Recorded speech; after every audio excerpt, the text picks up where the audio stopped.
Boa noite. Boa noite, Sérgio. Boa noite, querido Hélio. Tudo tranquilo? Tudo bem, e você? Tudo bem. Feliz Dia dos Enamorados. Olha só, nosso dia, nosso dia. Nosso dia. Aí, ó. Um brinde a todos os enamorados. Uhul, já já o meu chega. Que bom. Estamos aqui já preparados, munidos. Maravilha. Bom, eu queria hoje agradecer o convite, porque o convite partiu do Sérgio, né? Para a gente, por que não falarmos do amor nesta noite, em que é uma data tão comercial? Por que não trazer o amor numa data não tão comercial e cheia de provocações, acho que essa noite aqui, porque nós vamos partir de um princípio um pouco diferente aí do que o que a gente tem acompanhado nas narrativas do amor, né? E aí, Serginho e eu estávamos conversando sobre isso, falou, poxa vida, vamos bater uma hora de papo aí sobre isso, porque é uma coisa que vai nos ajudar muito. Meu fundo hoje é diferenciado, porque estamos aqui na casa da namorada e no meio de uma mudança aqui. Então, hoje nós vamos ter um fundo diferente. É bom, o tema é diferente, fundo diferente. Vamos começar com Paulinho Mosca, para ele dar o tom da nossa conversa? Bora lá. Poema fantástico. Porque eu acho que ele mostra mais ou menos aquilo que a gente quer discutir e nos tira da obrigação da discussão do puro e simples amor romântico. Então, vamos lá. Vamos começar aqui com Paulinho Mosca. Diz ele, né? Não falo do amor romântico, aquelas paixões meladas de tristeza e sofrimento, relações de dependência e submissão, paixões tristes. Algumas pessoas confundem isso com amor, chamam de amor esse querer escravo. E pensam que o amor, eu acho que esse é um ponto muito legal para a gente, e pensam que o amor é alguma coisa que pode ser definida, explicada, entendida, julgada. Pensam que o amor já estava pronto, formatado, inteiro, antes de ser experimentado. Uau! Isso para mim é chave de leitura, a possibilidade, é um brinquedo. Uhum. Né?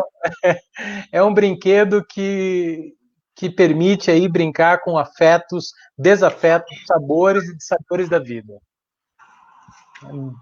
Muito show esse poema do Paulinho.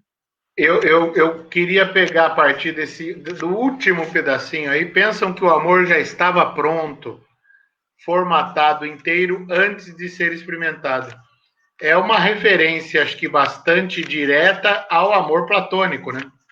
Com certeza. Né? O amor, e acho que cabe até uma explicação, que, de novo, né, como da outra vez, a gente está aqui e a gente tem que pegar a nossa mesa do boteco e pôr na calçada para todo mundo acompanhar a gente.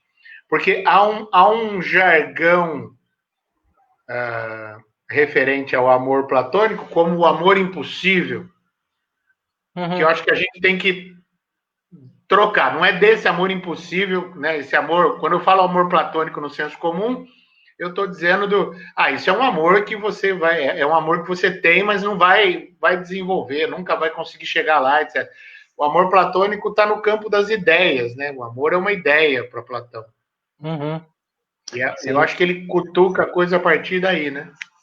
Mas também a gente pode pensar, se a gente tirar do filósofo, a gente pode pegar a ideia de Platô, a ideia de chato, uma coisa chata. É esse tipo de amor, né? Que o Paulinho. Aí a referência ao início do poema, né? Aquelas paixões meladas de tristeza e sofrimento, relações de dependência, submissão. paixões tristes, mas aqui a gente poderia entrar com a contemporânea sofrência, né?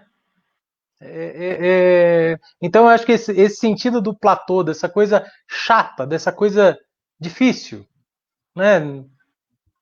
Tipo, eu tô com você porque eu tenho que ficar com você, sabe? Essas amarguras. E aí tantas outras violências, né, Hélio, que a gente vem, infelizmente, vivenciando por aí, né? Vendo feminicídios, principalmente, acontecendo aí há centenas, né? Então, Aham. com pessoas extremamente fracas, né? Pessoas que... Porque pessoas que não conseguem justamente experimentar, né, o real da vida. Né? O real da vida justamente com aquilo que tem de mistério, aquilo que tem de infortúnio, aquilo que tem de incerteza, insegurança, angústia, ansiedade, né? Tudo isso que, por exemplo, a gente vai encontrar no Bauman, né? No Amor Líquido que o Uhum. Bauman já nos trouxe, né? Em alguns momentos, né? Aham. Você Sim. comentou aí, é até interessante, né? Nós estamos falando hoje sobre amor e esse tema, quando ele é abordado a partir da ideia aí da relação de dependência e submissão, essas paixões tristes, elas levam ao acho que a sua máxima potência é o que você citou, o feminicídio, né? Que é a morte Uhum. do corpo, Sim. mas matam pessoas vivas, né? Sim. Essa é a ideia. Essa. Porque o que é essa paixão triste? Essa paixão triste é o gozo. Né? É o gozo, que é diferente do prazer. Né? Se a gente dá uma resvalada na psicanálise, a gente vai encontrar aí essa paixão triste no gozo. Porque o que é a paixão? O que acontece com a gente quando a gente fica apaixonado? Né? Apaixonado, patos, patologia, né? Tem uma música muito interessante do Traje a Rigor, né? A gente fica bobo, né? Você resolve ligar só para dizer oi. Uhum. Aquelas coisas que acontecem, né? E isso é gostoso, né? Isso é gostoso, isso é fantasioso, né? É uma paixão alegre, é um bom encontro, né? Se a gente for um pouco spinozano aqui, né? É um bom encontro que você tem com o outro. Uhum. Né? E essas paixões tristes, né? Essas contemporâneas sofrências, né? Vão de encontro a isso, né? Vão de encontro a esse bom encontro, esse encontro que te faz bem, que te faz melhor. Né? E algumas pessoas confundem, né? Essa sofrência, essa paixão triste com o amor. Uhum. E aí o bicho pega. Né? Quanta coisa, né? Porque etimologicamente falando, paixão é sofrimento, né? Uhum. Se você, se a pessoa é cristã, ela vai entender isso porque há um determinado rito aí no cristianismo que se chama a Paixão de Cristo. Sim. E a Paixão de Cristo é o caminho, o sofrimento de Cristo. Então, estar apaixonado é estar, né, nesse estado de sofrência, né? Uhum. Sim. E acho que acho que aqui, quando ele começa a falar do amor romântico, né? Ele está falando de uma construção social tão profundamente arraigada na nossa vida, que é a ideia do amor romântico, e que é uma ideia histórica, né? Datadíssima, que tem começo, que tem um momento em que o amor passa a ter uma narrativa romântica. Uhum. E nós Sim. estamos. Acho que essa questão do não investigar a própria vida, uma vida não investigada não é uma vida que vale a pena ser vivida, vai em todas as direções, né? Quando eu Uhum. assumo, por exemplo, que o amor romântico é uma manifestação de amor espontânea e não socialmente construída, que ela tem uma história, né? Ela tem. Por isso que a gente pode dizer que todo sofrimento ele é datado. Todo modo de sofrer ele é datado. Aham. É, é difícil dizer isso, né? Mas a gente pode dizer que a gente escolhe pelo que sofrer. Se a gente, à la Sartre, se a gente está condenado a ser livre, a gente escolhe o nosso sofrimento. Né? E o que acontece? A nossa sociedade, a nossa cultura, o nosso tempo nos relega um modo de sofrer. Né? Se você pensar os casamentos, né, até algumas décadas, né, eram indissolúveis, né? E, sobretudo, quem sofria cá entre nós muito mais eram as mulheres, né? Mais uma vez, né? Já que a gente está falando em sofrimento histórico, né? Uhum. A mulher que se divorciava, por exemplo, de um cachaceiro, ou daquele cara que tinha, né? Como dizia o Roberto Carlos, a mulher de cama e a mulher de mesa, né? Deixava a mulher de mesa, a tão santa dona do seu coração em casa, e ia viver com a outra, né? Como se dizia. Essa mulher que dizia, não quero esse tipo de relação, não quero, né, essa relação de dependência e submissão, sofria muitas das vezes um ostracismo, né? Dentro do cristianismo mesmo, quantas mulheres a gente viu sofrer porque não poderia receber a comunhão, né, se fosse divorciada, né, se quebrasse esse sacramento. Né? Então, historicamente, a gente tem esse amor romântico, né, nos leva justamente para essas paixões meladas de tristeza, né, e submissão. E eu acho que... Oi, desculpe.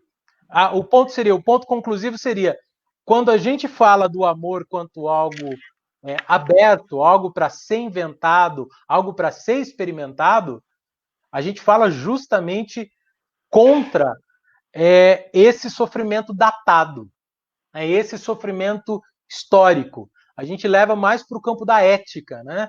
Qual é a ética do seu desejo? Como é que você quer viver? Acho que é isso. Que legal. Eu queria até retomar uma coisa que você falou sobre o sofrimento ser datado, e a hora que você falou isso, me veio uma coisa aqui que foi até engraçado assim na minha cabeça, que é, se o filho da Gabriela, que tem 17 anos hoje, ler O Sofrimento do Jovem Werther, do Goethe, ele vai dormir, né?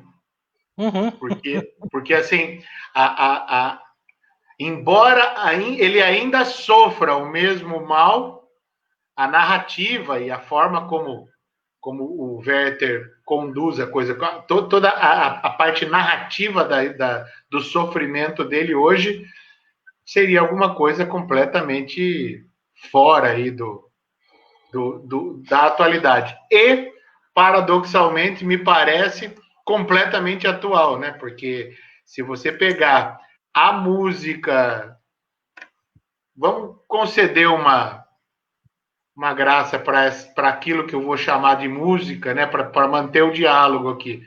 Mas se você pegar essas músicas românticas comerciais aí, dos estilos mais vendáveis possíveis, o assunto invariavelmente é esse sofrimento, né? Sim. É esse sofrimento que é... Vamos, cá entre nós, é bonito sofrer.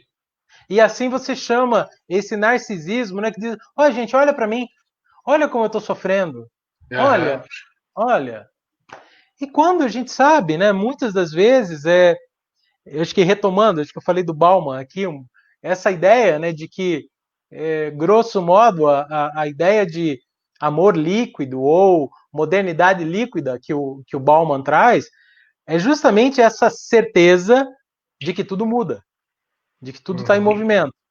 E que, melhor dizendo, a única certeza é a incerteza. Né? A gente não tem certeza de nada. Né? As coisas... Se a gente falou há pouco que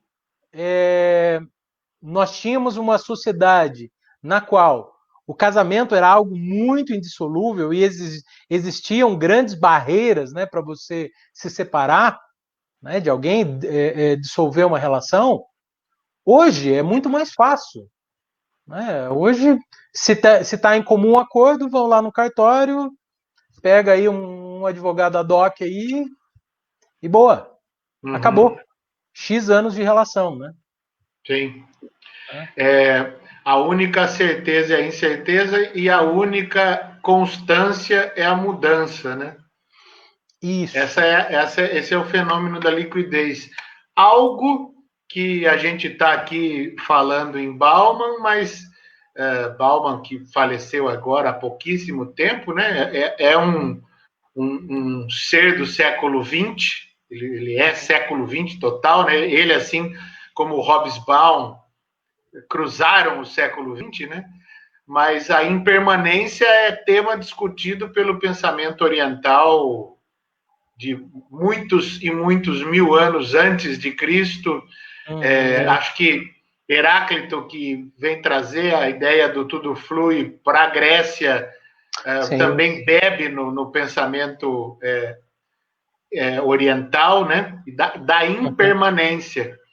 Da impermanência. E até hoje nós lutamos tentando construir imagens de fixidez, né? De alguma garantia. E o cristianismo que traz a frase que sela o casamento, que até que a morte o separe. Né? Sim, sim. É a construção de uma ilusão de fixidez, né? Uma ilusão de estabilidade. Porque aquilo que você declara, o amor que você declara no primeiro momento que você ama uma pessoa, ele não pode ser coagulado ali, né? Aquela gota de sangue secar e selar aquela relação, porque o fluxo continua. E aí, uma vez eu ouvi algo muito bonito que você não pode ser fiel às juras de amor que você fez por uma pessoa há 20 anos ou há 10 minutos, porque ambas estão mudando. O jogo e o barato da relação é ir descobrindo o que se ama todo dia, né? Só que isso, cá entre nós, é angustiante. Isso é angustiante. Porque é muito tranquilo. Imagina uma relação em que faça você o que você fizer, engorde o quanto você engordar, adquira os vícios que você adquirir, eu estarei sempre com você, faça você o que você fizer. Exato. É muito mais tranquilo do que a frase, vamos pegar lá quando a gente já está falando da última tentação de Cristo, que o Judas diz para Cristo, né? Se você se afastar isso aqui do seu propósito, eu te mato. Então, seria assim, tá, viu, mas tá, se você começar a beber demais, começar, sei lá, querer a usar de violência extrema com os nossos filhos ou comigo, eu não vou pensar duas vezes, eu vou te deixar. Eu não acho que você é a última bolacha do pacote. Eu vou te deixar sim. Por isso, vamos tentar construir algo que seja bom para ambos. Exato. Porque a gente não tem garantias. Então, eu acredito que seja esse, né? E tem um ponto importante, Hélio. Ambos, em todos os relacionamentos hoje, tanto homoafetivos ou heteroafetivos, ambos, é muito legal. Antigamente você tinha o quê? O homem que trabalhava, a mulher que ficava em casa. Né? E esse é um ponto. Hoje não. Hoje você tem. E eu, infelizmente, trabalhei um caso de feminicídio aqui no município, né, com a mãe da vítima, em que o cara matou a esposa por um dos motivos é porque ela financeiramente ganhava mais que ele. Ele não suportou isso. Sabe? E isso vem a ser complicado. Né? Então hoje, você que trabalha muito bem as possibilidades da masculinidade na contemporaneidade, né? Você vê o quão importante, né, já que a gente está falando de fluidez, né, o quanto que a gente precisa de um homem mais fluido nas suas relações, né, para poder se inventar no século XXI. Para poder dizer o outro ganha igual ou mais que eu e tá tudo bem. Uhum. Né? Eu não preciso a todo momento ser o provedor. Eu não preciso ser aquele que diz assim, olha, quem põe a comida aqui dentro de casa sou eu, quem veste as crianças sou eu, então você faz o que eu quero, não levante a voz comigo. Esse é o modelo que a gente viu século XX e início do século XXI. E que trazia a falsa imagem de estabilidade, né? Porque Isso. o senso comum, eu dando aula de ética uma vez na Unimep, eram fantásticas as aulas, porque assim, rolavam uns quebra-paus fenomenais, né? E uma menina veio me Bom. defender a ideia de que o casamento anteriormente era muito mais estável, os amores eram blá, blá, blá, blá, blá. E aí eu virei para ela e falei assim, não, ok, que durava, mas à custa de quem? Isso. À custa de quem é que a relação durava? Quem é que ficava em casa, paria 9 vezes, e quem é que podia sair, e quem é que podia viver a vida quase como que se... Às vezes tinha até 2 famílias, né? Quase como se não tivesse problema nenhum. Uhum. Então, Exato. essa estabilidade, e às vezes alguém vem falar comigo num espírito de único de crítica, daquela crítica negativa, destrutiva, de que os valores da família estão ruindo. Quando eu escuto essa frase, eu digo, e ainda bem, porque os valores tidos, né, os valores que construíram a ideia de família até agora, foram valores que colocaram a mulher na condição de propriedade do homem. Exatamente. Exatamente. E aí? Aí, quando você fala de propriedade, teu vinho chegou, né? Olha quem chegou. Chegou a namorada e o vinho. Aê! Serginho, Gabriela. Ele Prazer, caprichou hoje, Gabriela. viu, Sérgio? Ô, coisa boa! É um português, o Vale dos Amantes. Puxa É um vida, rótulo É. que ótimo, comemorativo. que bom. Eu tô com um brute aqui. Muito bem. Um brinde. Boa, Um saúde. brinde a todo mundo que está acompanhando aí. Espero que vocês estejam com Isso, o de vocês. exatamente. Um brinde à vida, Então, né, velho? Esse é o é ponto. Um um brinde à brinde vida, à fluidez da vida. a fluidez da vida. Se a gente pegar um ponto do poema mesmo, do Amor, do Paulinho Mosca, a gente vai encontrar isso. Quando ele, em dado momento, ele fala assim: o amor nos oferece os seus mares e oceanos revoltos, e nós escolhemos um leito de um rio, com início, meio e fim. Não podemos castrar o amor. Aí ele segue um pouco nessa ideia que as pessoas vão buscando esse leito, né, que a fluidez da vida ela fica margeada. Né? Olha lá, ele nos oferece seus oceanos de mares revoltos e profundos, e nós preferimos um leito de um rio, com início, meio e fim. Não podemos subestimar o amor, não podemos castrá-lo. O amor não é o orgânico, é o meu coração que sente o amor. Não é o meu coração que sente o amor, é a minha alma que o saboreia. Isso é lindo, cara. Isso é lindo porque nos joga justamente nesse universo de transformação, de mutação que a gente está falando. Olha que bacana que vem essa frase aqui, ó. O amor faz sua fogueira dionisíaca no meu espírito. Sua força se mistura com a minha e nossas pequenas fagulhas ecoam pelo céu, como se fossem novas estrelas recém-nascidas. Olha só, é esse ponto que a gente está falando de um amor mais com cara de século XXI, sei lá, o que a gente pode... eu particularmente gosto de ter esse tipo de amor como algo operacional. Né? Porque é esse amor, né, que é essa fervura, é essa transvaloração. Vocês sabem o quanto eu gosto de Nietzsche, né? Então, é essa transvaloração. Se a gente pega, por exemplo, se a gente sai aqui do Mosca e vai pegar, por exemplo, Fênix, lá do Jorge Versilo, ele vai dizer lá, Deus, condenado eu fui a forjar o amor no aço do rancor e assim transpor as leis mesquinhas dos mortais. O amor é justamente essa operação de transvalorar, de transmutar, deixar as coisas mais belas.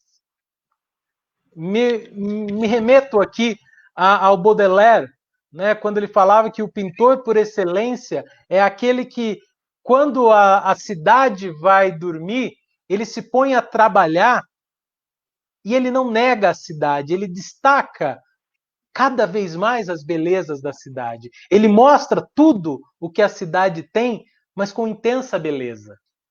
E é claro, aí não tem como não desaguar, já que estamos falando em liquidez, desaguar no aforismo 300.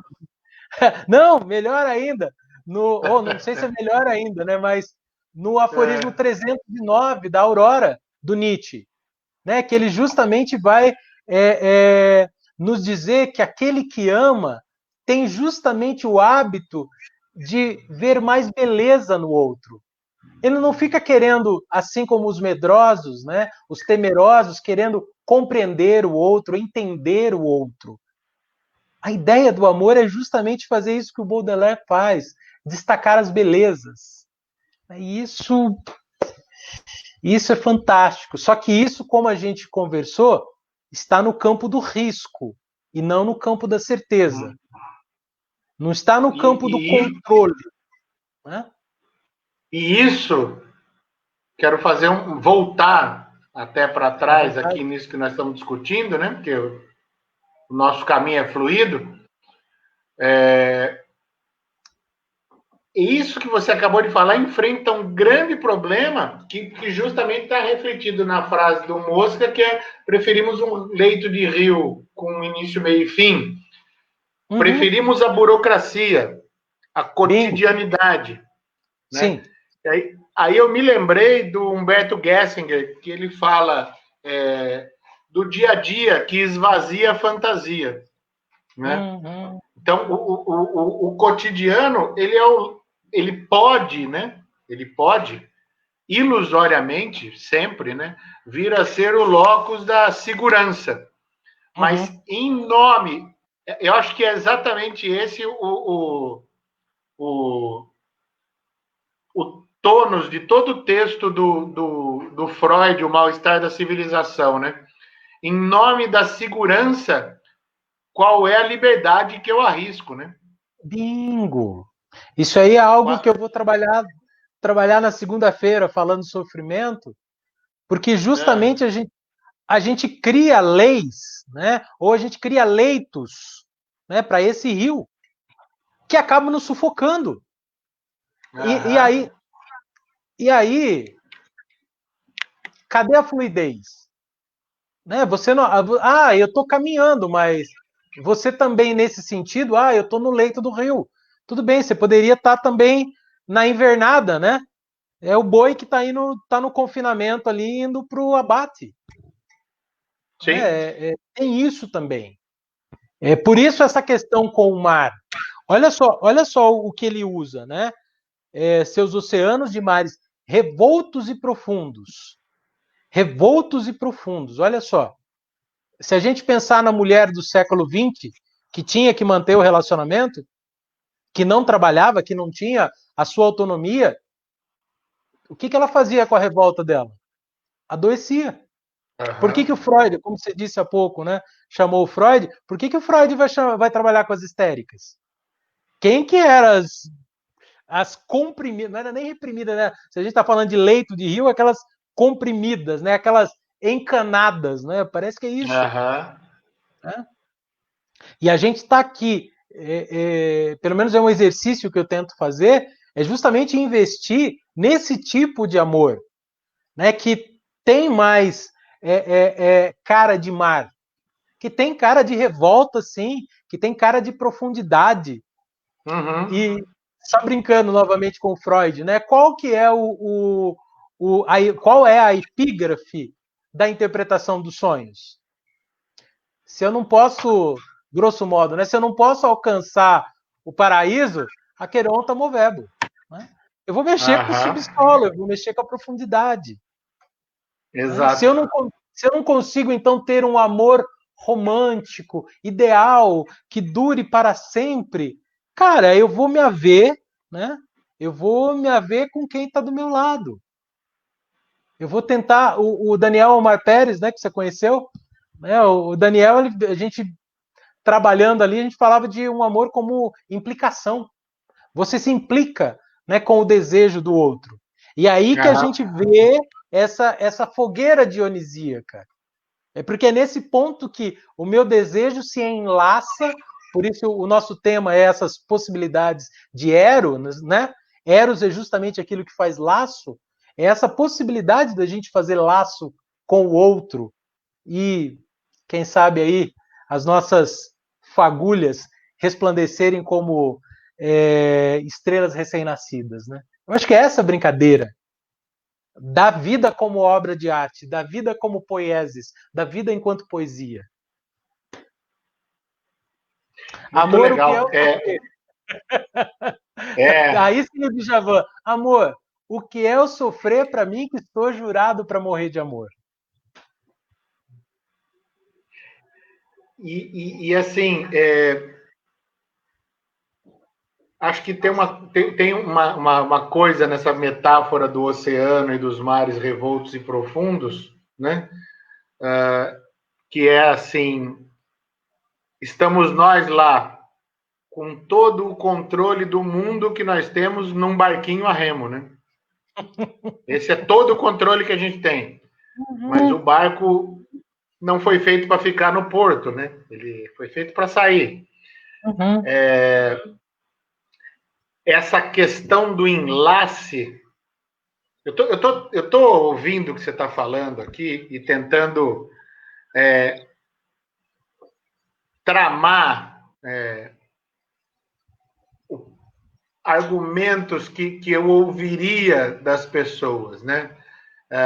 Por exemplo, quando eu me atiro nesse oceano, nesse mar profundo, ou quando eu me proponho a um enlace com o outro, eu deixo de ser esse ilusório locus de segurança que eu sou, e o outro passa a ser parte de mim.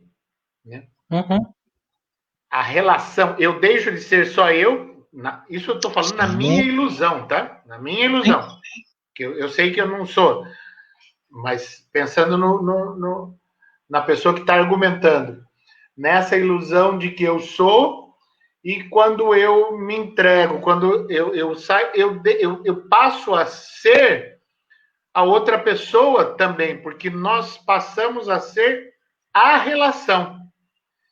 E essa relação, ela é o completo locus da insegurança, né? Porque por mais juras de amor, por mais ouro que você ponha no bambolê, em volta do dedo da pessoa, nada externo segura aquela existência, como a gente comentou há pouco tempo atrás, né? No sentido de nós vamos nos amar até a morte. Por isso que eu sempre brinco. Acho que o padre ele está falando de outra coisa. Ele fala e vivam em paz até que a morte os separe. Mas ele não está falando da morte física, porque existem outras mortes. E isso é também o tema do luto, né? Porque quando eu amo, eu estou arriscado a perder. E quando eu perco, eu não perco só o outro. Eu perco a mim mesmo, eu perco uma parte de mim. E acho que isso é o grande drama, né? Bingo! Esse é o medo, esse é o grande medo. Ó pedaço de mim, ó metade exilada de mim.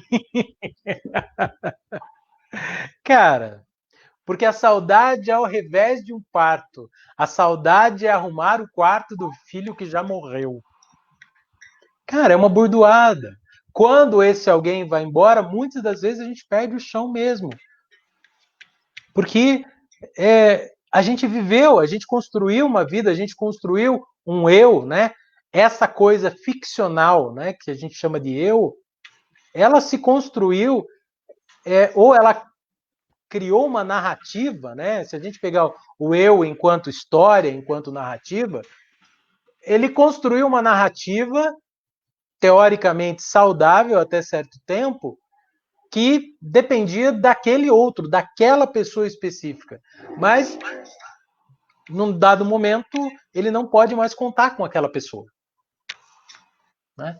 E aí, muitas das vezes, vem o desamparo, o desespero, né? Que é algo que muita gente, infelizmente, não aguenta. Não aguenta. É difícil. É muito difícil.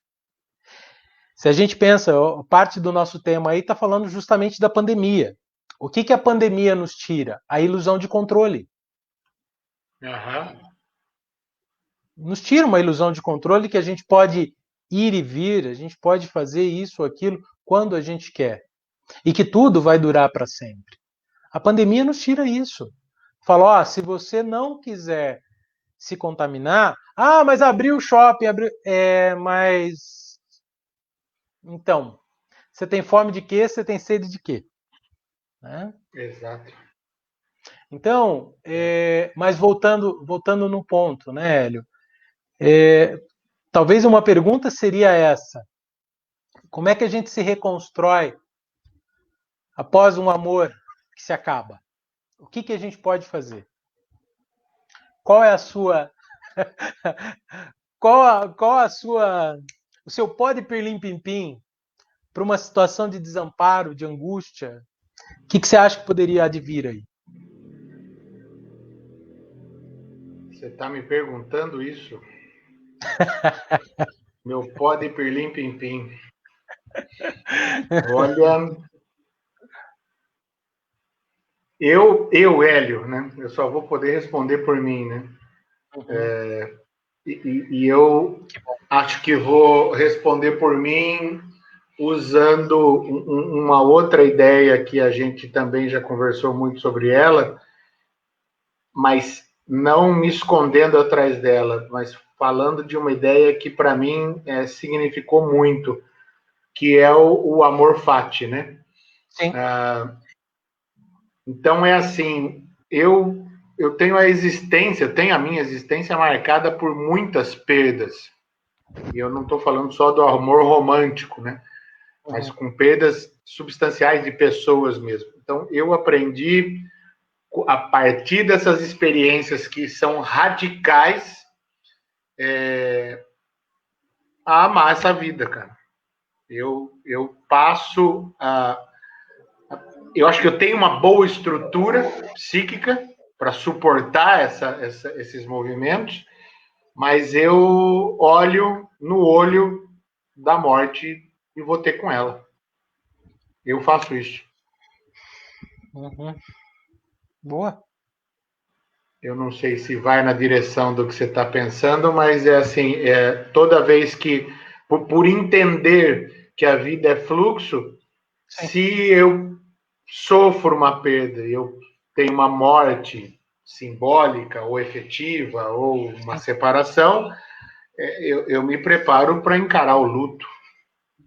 O luto como esse período de me entender, de saber o que eu perdi, de saber o que ficou da pessoa em mim, hábitos, o que essa pessoa me transformou, como ela me transformou, o que dessa pessoa que partiu ou morreu está em mim, porque, como eu havia dito antes, na minha interpretação, nós temos que, quando eu me relaciono com alguém, eu sou, né, o encontro que eu tenho com alguém é um encontro que me altera, que me muda, que me constrói, que me joga no abismo, que me leva para cima de uma montanha, mas eu não sou, eu sou tudo menos o que eu era antes de ter com essa pessoa.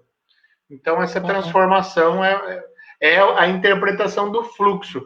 Hélio, mas não você me perguntando, né, mas o o senso comum me perguntando, Hélio, mas então, por essa explicação tão filosófica sua, você não sofre.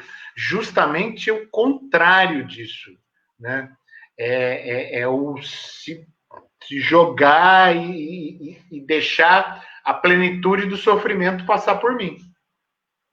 Uhum. Eu vivo assim, não foi uma resposta filosófica, foi uma resposta existencial. E é que há diferença nelas. Sim. Então, aí a gente tem um ponto muito interessante, porque você olha justamente para o campo do luto, porque é olhar o que realmente você perdeu daquela relação, o que ficou e o que é possível e o que não mais é possível. Você consegue, então, aí, de certo modo, abarcar o que realmente se perdeu, o que realmente acabou, o que morreu. Acredito que a maioria das pessoas sentem a dificuldade de fazer o luto porque realmente não conseguem, né, determinar aquilo que foi perdido. Porque muitas das vezes estava por estar com a outra pessoa. Era conveniente, era interessante, era. Ah, já que tá, que fique. Né? Uhum. Já que O tá, que rio. fique. Isso, lá, vai fluindo. O rio é ladeira abaixo mesmo? Vamos ladeira abaixo. Né? Nada de nadar contra a corrente só para exercitar, né? Nada disso. Vamos seguir aqui, né? E aí é um ponto interessante, ao meu ver, que muitas pessoas, quando um relacionamento termina, elas caem numa melancolia. Não conseguem elaborar o luto porque não sabe o que perdeu. Não sabe dizer o que perdeu. Né? Então fica, eu não sei, eu só sei que eu estou sentindo vazio e eu não sei o que foi, né? Porque a melancolia, acho que, grosso modo, a gente pode dizer assim, a melancolia é aquilo que não tem um objeto. Né? Assim, não tem um objeto dado no momento aqui. A melancolia talvez possa estar remetida a alguma coisa no passado. Né? Ou, como você disse, a uma ilusão, perdeu-se aquela ilusão. Né? Já o luto não, o luto, putz, eu tinha uma mulher, eu tinha um cara muito legal na minha vida e acabou. Não tenho mais, não há. Né? E talvez um ponto, que aí para ajudar um pouquinho as pessoas que estão conosco ou que possam assistir isso aqui, talvez investigar essa ilusão. Investigar essa ilusão, porque muitas das vezes a gente não permite que o relacionamento acaba devido a uma ilusão. E se? E se ele fosse assim, assim? E se ela fizesse isso, isso? E se nós fizéssemos isso, isso, isso? Então, essa manutenção da ilusão é que não permite justamente elaborar esse luto, falar, acabou, perdeu, daqui para frente. Né? Eu acho que as pessoas têm medo do cru. Do cru. Daquilo que é. Do cru. O cru é cruel, né? O cru, ele não poupa, né? E eu prefiro uma ilusão. E desse ponto que você falou da ilusão, né? Lembrando do que a gente já tinha falado, abriríamos aqui, né? Um tema que já nos daria mais uma hora de conversa, que é o medo desse enfrentamento do real, né? E da manutenção da ilusão é tão grande que se a gente abrir a discussão para falar de medicamentalização, a gente vai mais 2 horas, 3 horas, um dia. Porque é a forma pela qual a indústria farmacêutica hoje conseguiu ir lá e desliga aquilo que faria com que eu pudesse sofrer. Sofrer, não. Sofrer, jamais. A vida não é curta demais para eu sofrer. Sofrer é uma bobagem. Eu me medico, eu me dopo, eu desligo, eu amputo e eu não sinto. e aí eu passo a manutenção, literalmente química, da ilusão. Você vira um Robocop. Esse Robocop da armadura preta, lembra esse último do brasileiro lá que dirigiu? Você vira aquele Robocop, diminui os índices de dopamina, diminui isso aqui. Ele vai perdendo a sensibilidade. Né? Ele já deixa de reconhecer a esposa, ele deixa de reconhecer as pessoas, né? Enfim, é isso. Nos tornamos máquinas. É por isso que eu acredito que você foi muito feliz ao dizer, né? Então eu não sofro? Ao contrário, eu sofro muito. Uhum. E aí que é a importância do sofrimento. Porque o sofrimento vem para nos rasgar. É isso que o poema do Paulinho Mosca, ao final dele, ele vai nos dizer que morrer de amor é a essência da vida. Ou melhor, só se vive no amor. Por que só se vive no amor? Porque é justamente isso. Não naquele ponto lá, um pouquinho depois, é o meu amor que o saboreia. Né? Olha essa daqui do meio aqui para o final. Né? O amor eu não conheço. O que eu estava falando de devorá-lo está aqui. Ó. Uhum. Nós dançamos sua felicidade. O amor grita seu silêncio e nos dá sua música. Nós dançamos sua felicidade em delírio. Olha a paixão aí, ó. Porque somos o alimento preferido do amor, se estivermos também a devorá-lo. Ora, Hélio, se isso aí não é justamente esse movimento de invenção e reinvenção de si, de falar, opa, não dá mais para ser assim, opa, acabou, não sei o que é. Né? Uhum. E justamente para a gente ter essa leveza, né, de ser, né, como você disse, se a gente pega o trágico é justamente o sacrifício do bode, né? E você ir para o altar ali, dançando, sorrindo, cantando, tá despencando do abismo e diz, beleza, era isso a vida? Dá capo, né? Então é essa ideia de que eu já falei numa outra palestra, né, sobre o caminho do Criador, que é essa violência que a gente tem de voltar a si próprio para deixar de viver num leito de um rio. E ter justamente, como diria o próprio Nietzsche, a capacidade de ser um oceano de mares revoltos e profundos. Né? Então, o amor enquanto desconhecido, né, que a gente vê aí, ó, o amor eu não conheço, é porque a gente não conhece, é porque justamente a gente está no campo das incertezas que a angústia se torna um alimento para a gente. Tá, eu estou angustiado, eu não sei o que vai acontecer, mas eu vou arriscar. E aí entra justamente o ponto que você trouxe do amor fati. O amor fati é justamente isso, amar o destino, amar o que aconteceu, amar o que vier, né? Só que para isso, né, você precisa ser um mar, né, para receber, como diria o Nietzsche, esse rio turvo, né, que é o ser humano, né? O homem é um rio turvo. É preciso ser um mar para receber um rio turvo sem se toldar. Eu vou pôr um comentário aqui, pode ser? Fique à vontade. A Jana colocou aqui, engraçado, essa ilusão é que me causa medo de ter um relacionamento. Estávamos falando da questão do sofrimento, né? E a Flávia fala, eu acho que o sofrimento nos faz amadurecer para o amor, nos tornamos mais livres para amar. Eu acabei comentando com ela aqui no chat que se nós, né? Porque eu gosto muito de deixar uma coisa muito clara, que é o do meu pensamento, né? Nós normalmente falamos assim, o sofrimento me fez... E aí eu estou colocado como agente passivo da frase, né? Uhum.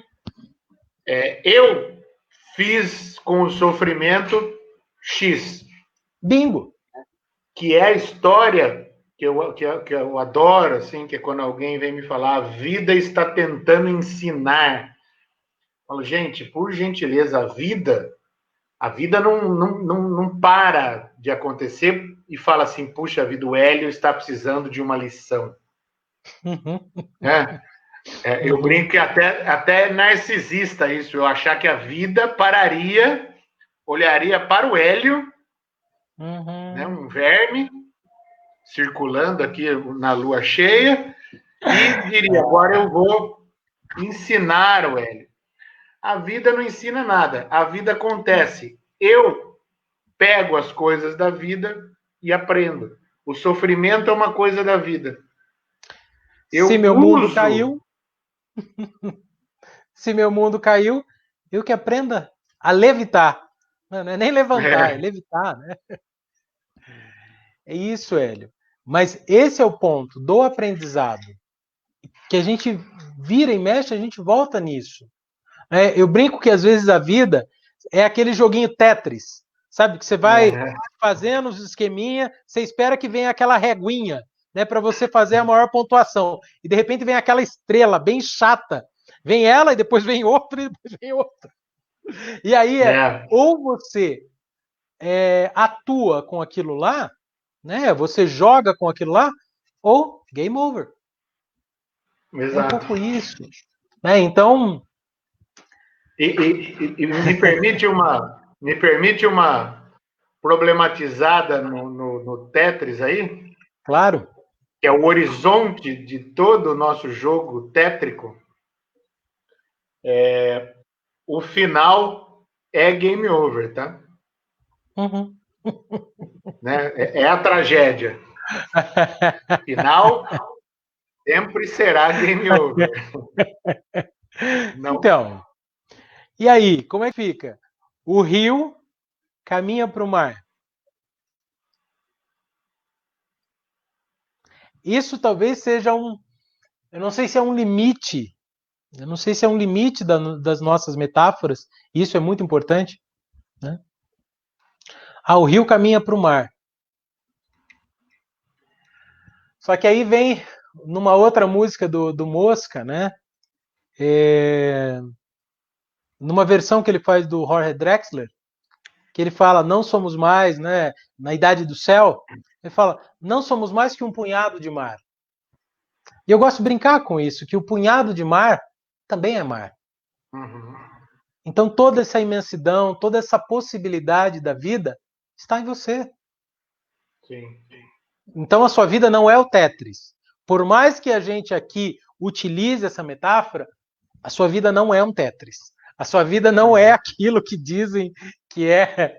Né? É por isso que eu gosto desse poema do Paulinho Moça, que ele fala o que é o amor. O amor é o desconhecido. Mesmo depois de uma vida inteira de amores, o amor será sempre o desconhecido. Aquela força luminosa que ao mesmo tempo nos cega, mas que nos dá uma nova visão. Então, Jana, Bora! Bora! Bora mergulhar. Ó, tem um vídeo que eu utilizo uma música do Itamar Assunção e da Alice Ruiz, né, interpretada pela Zélia Duncan, que ele fala, come on baby, transformar esse limão em limonada, partir da solidão para doce amada, pegar um trem para a próxima ilusão. Né? Come on baby, segurar esse rojão metadicada. A vida não está certa e nem errada. Aguarda apenas a nossa decisão. Que legal, né? Eu acho show, cara. É isso aí. Assim como tem uma coisa que é muito legal dos nossos encontros. Nós estamos falando há 56 minutos. Que massa. Boa, né? Boa, né? A gente normalmente mantém aí um bate-papo de 1 hora, se bem que com o vinho aqui parece que hoje foi mais rápido ainda, né? E falando sobre amor, né? Eu acho que é fantástico, porque assim, falar sobre o amor é falar sobre a vida, e acho que o exercício que a gente fez aqui o tempo inteiro de desmistificar que falar sobre o amor é falar sobre a vida, e isso significa só falar sobre coisas fofas, né? Voltamos aí ao início da conversa para a gente talvez começar a encerrar, não sei se você quer ou se você segue, mas é a ideia do amor romântico que a gente trouxe no início para realmente abrir a partir dele essa história toda da possibilidade do amor, né? Das possibilidades, e assim, dizer que a dor e o amor, por isso que o Raul Seixas fala, né? Eu quero rimar amor com dor. Sim. É inevitável, né? É inevitável. Se você nunca rimou amor com dor, é porque você está com a canela enfiada na beira do rio ali e muito, muito longe de ter se jogado nesse turbilhão que vai te levar para a incerteza e a inconstância que nós estávamos falando. E que, assim, eu acho que são duas características da contemporaneidade, das quais a sua formatação atual conduz as pessoas a quererem fugir disso. Né?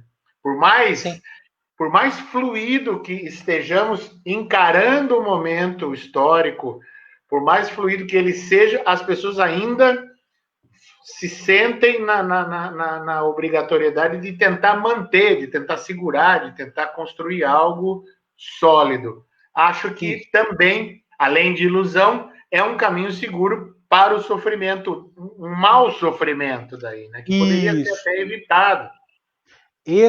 Essa é uma grande diferença. Existe o sofrimento a partir do amor e existe o sofrimento a partir do medo.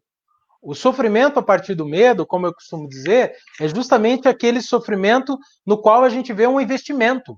Ah, então eu investi aqui, eu quero que tenha esse X retorno. Já o sofrimento pelo amor, né? Em um dos vídeos aí na semana eu fiz aí, eu falava da dor do amor, que é justamente a dor do amor. Se a gente pensar, né? E me veio isso agora. Tudo bem, o rio caminha para o mar, mas essa ideia é do rio se transformar no mar.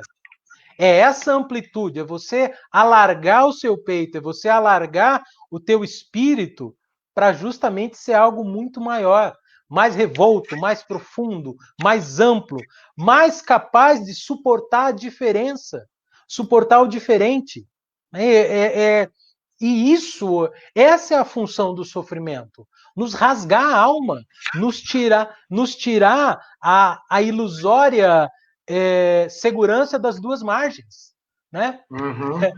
Então, acho que é por esse campo, né?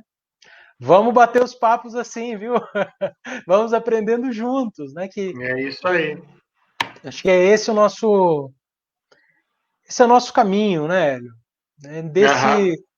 Desse aprendizado, né? Desse aprendizado. É por isso que a gente tem lutado, né?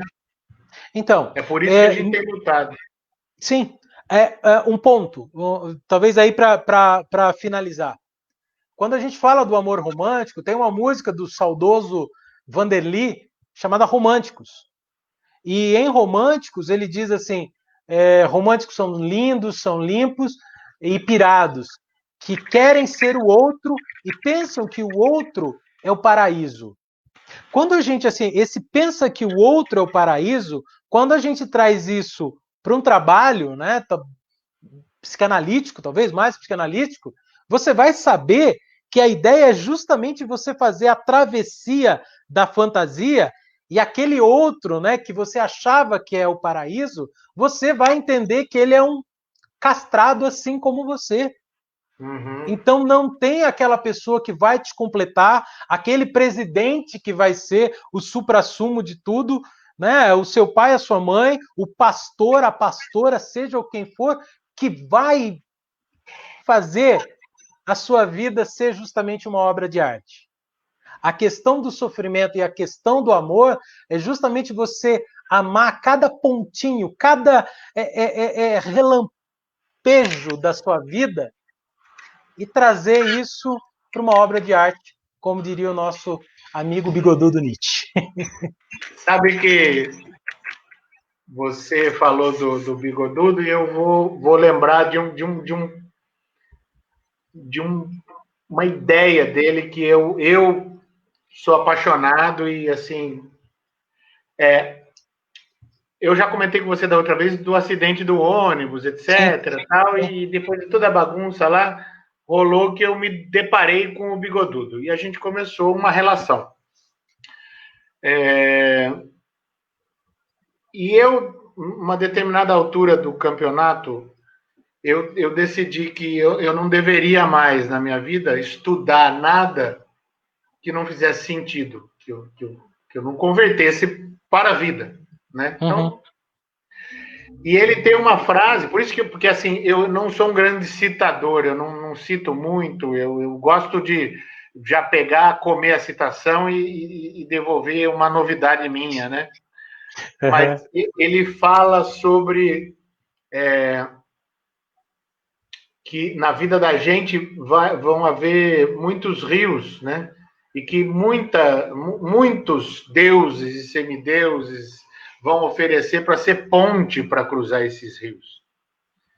E toda vez que você aceita a ajuda de um deus, um semideus para cruzar o rio, a única coisa que você faz é hipotecar sua vida para esse deus. Você para de ter a sua vida, e essa vida ela se torna devedora desse que te ajudou a construir a ponte.